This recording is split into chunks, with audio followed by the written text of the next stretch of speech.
उत्तर प्रदेश के मुख्यमंत्री योगी आदित्यनाथ ने गोरखनाथ मंदिर स्थित अपने आवास की शक्तिपीठ में सोमवार की सुबह शारदीय नवरात्र के महानवमी तिथि को देवी दुर्गा के नवे रूप यानी कि मां सिद्धिदात्री की पूजा अर्चना की,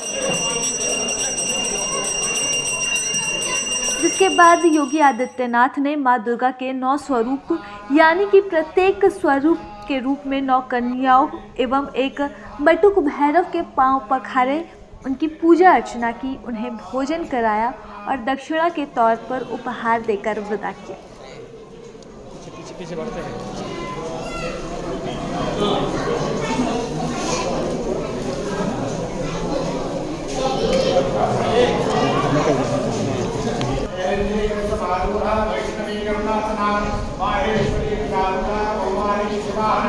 लक्ष्मी पद्मासना देवी पद्महस्ता हरिप्रिया श्वेतरूपधरा देवी ईश्वरी वृषभाना ब्राह्मी हंसमारुणा सर्वाभरण पूजा की आज महानवमी तिथि है।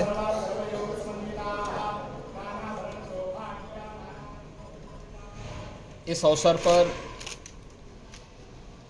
पूरे प्रदेश वासियों को हृदय से बधाई। जगत जननी मां भगवती दुर्गा के जिन 9 स्वरूपों की अलग अलग तिथि पर पूजन और अनुष्ठान का कार्यक्रम संपन्न होता है, आज का जो रूप है वह सिद्धिदात्री का है।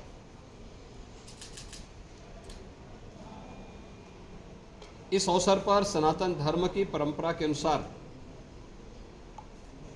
आज सनातन धर्म ने सदैव मातृशक्ति के सम्मान और उनके सशक्तिकरण पर जोर दिया और इसीलिए कुंवारी कन्याओं के पूजन का कार्यक्रम अभी यहाँ पर संपन्न हुआ है। ये मेरा सौभाग्य है कि कुंवारी कन्याओं के पूजन के अनुष्ठान के इस कार्यक्रम को संपन्न करने का अवसर मुझे प्राप्त हुआ। यह मातृशक्ति के प्रति सम्मान और सशक्तिकरण का एक बहुत अच्छा और पवित्र माध्यम भी है।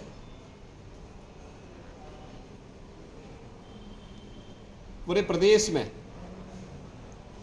इस अवसर पर जहां 9 दुर्गा पूजा के कार्यक्रम हर्षोल्लास और उमंग के साथ आयोजित हो रहे हैं,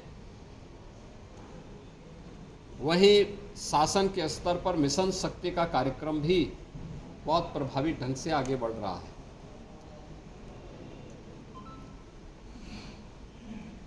केंद्र और राज्य सरकार की तमाम ऐसी योजनाएं जो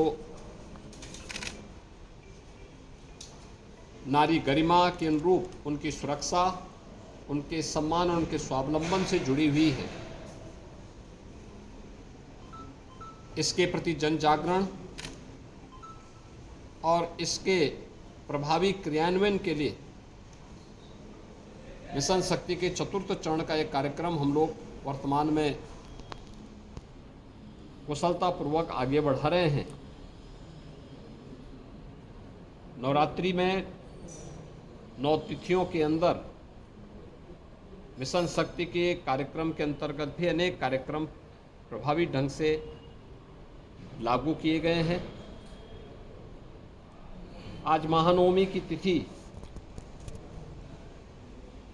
जहां हर सनातन धर्मावलंबी पूजा और अनुष्ठान के साथ जुड़ा हुआ है, कुंवारी कन्याओं की पूजन आदि के कार्यक्रम के साथ जुड़ा है, वहीं कल विजयादशमी का भी पर्व है। विजयादशमी धर्म, सत्य और न्याय की विजय का पर्व,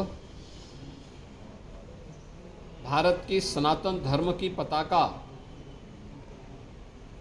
की विजय का पर्व, हर काल और हर परिस्थिति में जब भी दुष्प्रवृत्तियाँ प्रभावी होती हुई दिखाई देती हैं, सनातन धर्म ने हमेशा उस दुष्प्रवृत्ति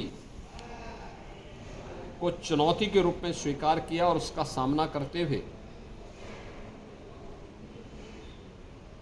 लोक कल्याण के लिए, राष्ट्र कल्याण के लिए और मानवता के कल्याण का मार्ग भी प्रशस्त किया है। विजयादशमी का ये पर्व हम सबको इस बात की प्रेरणा प्रदान कर रहा है। प्रभु श्री राम की दुराचारी रावण पर विजय के महापर्व के रूप में हम लोग विजयादशमी के इस आयोजन को संपूर्ण भारत में और पूरी दुनिया के अंदर जहाँ कहीं भी सनातन धर्मावलंबी निवास करता है, वह बड़े उत्साह और उमंग के साथ इस आयोजन के साथ जुड़ता है। रामलीलाओं के आयोजन हो रहे हैं, जगह जगह अनेक प्रकार के आयोजन इस अवसर पर हो रहे हैं। विजयादशमी का पर्व भी पूरे प्रदेशवासियों के लिए मंगलमय हो, मैं इसकी शुभकामनाएं प्रदेशवासियों को देता हूं। और मुझे पूरा विश्वास है कि शारदीय नवरात्रि और विजयादशमी का यह पर्व हर प्रदेशवासी के जीवन में उत्साह, उमंग और खुशहाली का माध्यम बनेगा। मेरी प्रदेश के सभी नागरिकों को अपनी मंगलमय शुभकामनाएं हैं और विश्वास है कि जगतजननी माँ भगवती दुर्गा का आशीर्वाद हम सबको समाज की एकता के लिए, सशक्तिकरण के लिए, मातृशक्ति के सम्मान के लिए प्रेरित करेगा और प्रभु श्री राम का विराट व्यक्तित्व हर प्रदेशवासी को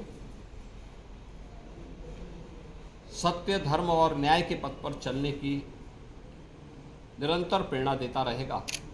पूरे प्रदेशवासियों के प्रति मेरी मंगलमय शुभकामनाएं।